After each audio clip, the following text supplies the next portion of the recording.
اسلام صفائی پسند مذہب ہے، صفائی کا درس دیتا ہے، تو نماز کے لیے بدن کی صفائی، لباس کی صفائی، جگہ کہ جہاں نماز پڑھی جائے اس جگہ اور اس کے قرب و جوار کی صفائی شرط ہے۔ اگر تو بدن پہ نجاست، غلاظت لگی ہوئی ہے اور وہ بغیر غسل کے نہیں جاتی تو بدن کو غسل دینا یعنی غسل کرنا یہ ضروری ہو جاتا ہے،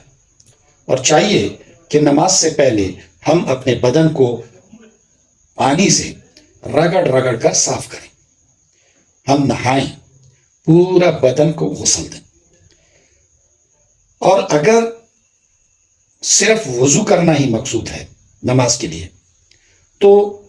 نماز سے پہلے صفائی ضروری ہے، اور وضو